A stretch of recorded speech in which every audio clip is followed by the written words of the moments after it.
I've lived on this ranch for just over 40 years, and I've lived through droughts, wildfires, a bull that didn't like fences, and one particularly nasty neighbor who tried to claim my chickens were public nuisance. But nothing, and I mean nothing, prepared me for the likes of HOA Karen. Now, I wasn't born yesterday. I know the world's changed, but there's still places where a man can own his land, raise his cattle, and be left the hell alone. My place was one of them. At least, it used to be. C. My land lies just beyond the county line, about a mile off the old state road. 40 acres of red dirt, waving wheatgrass, and scrub pines, with a creek winding through it like a ribbon.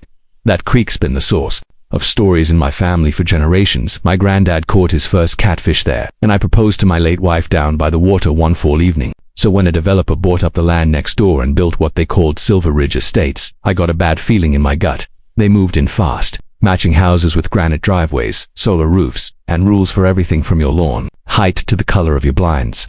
And with them came Karen. She didn't earn her name. Not exactly, it was just too fitting. Karen arrived in a white Range Rover with gold rims, 3 yapping lapdogs, and enough attitude to power a freight train. She introduced herself as the HOA president within a week of moving in. Said she couldn't wait to bring a sense of order to the area. I remember her first visit. She marched right up to my gate in a tennis skirt and a clipboard, asked if I had a permit for the agricultural structure in my barn. I told her that barn had stood longer than she'd been alive. She didn't laugh. Now, I usually stay out of neighbor drama, but one sunny afternoon, I came back from the feed store and noticed something that didn't sit right. Duke, my blue heeler, was barking down toward the creek. Not his usual bark, either the kind he saves for coyotes or strangers. I parked my truck and walked down the hill, boots crunching dry grass. As I rounded the slope, I stopped dead. There, on my land, were at least 15 people, blankets spread out, coolers opened, music playing. Some kids were splashing in the creek, and I saw Karen herself sipping wine from a plastic goblet. "You lost?" I asked loud enough to silence the music. Karen turned like a queen, interrupted during tea. "Hi, this is the community green space. We're having a neighborhood mixer."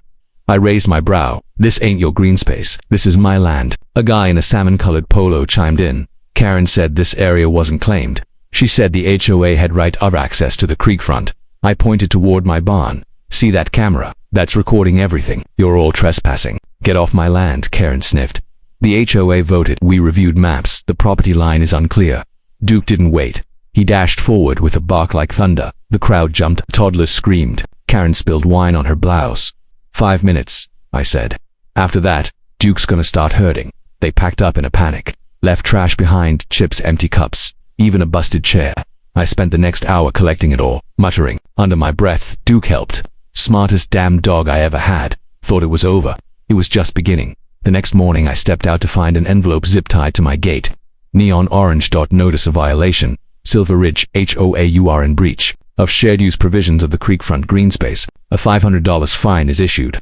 Failure to comply will result in legal action. I nearly dropped my coffee from laughing. They really thought their HOA rules meant anything to a man who lived outside the jurisdiction. I drove straight to the county clerk with my deed. 40 acres, surveyed and filed in '83. No encumbrances or easement. HOA had no claim. But that didn't stop Karen. She returned that weekend with a new crowd. Bigger speaker, more cars. Duke and I stood at the edge of the hill watching their picnic spread like ants across my lower field. This time, I said nothing, just opened the gate and let Duke down. He didn't bite, just barked and charged. The chaos was beautiful. A man dropped his cheeseburger. A woman shrieked and climbed on a cooler. Kids scattered like pigeons. Karen stood in shock, wine goblet, trembling. "You want to treat this like a park," I called, "then enjoy the wildlife." That night, I got a visit from Sheriff McLean. Good man, known him 20 years. Karen called it in, he said, leaning on the fence post. "Says your dog attacked guests." I handed him a USB drive. Barn cam caught it all. He watched, it chuckled, then looked at Duke. Dogs got style. Animal control came the next day. Duke sat calmly while they looked him over. "Not aggressive," the officer said. "Responsive, smart, he's doing his job."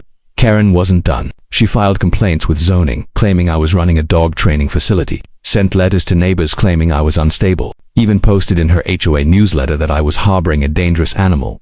But every one of her moves left a trail, a paper trail, and I was collecting it. The final straw came during Creek Fest. Karen's bright idea to hold a community celebration on my property. They set up tents. Vendors rolled in. A food truck parked in my hayfield. A bounce house inflated near the creek. They even strung lights in my pecan trees. I didn't confront them. Not yet. I stood on my porch with binoculars and recorded the whole thing. Every trespass, every car, every sign. Duke sat beside me, tail wagging. Then I called my lawyer. We filed for civil trespass, harassment, defamation, and property damage. Submitted the videos, the letters, the fake violations. Sheriff McLean and the animal control officer both agreed to testify. Karen tried to spin it, said, "I invited them once," said Duke bit her niece, but the footage said otherwise. Within weeks, her HOA was served. At mediation, their lawyer looked pale. He knew they were cooked. Karen tried to bluff, said I was greedy, said this was just a misunderstanding. I leaned in and said, "Lady, you crossed onto land I was born on.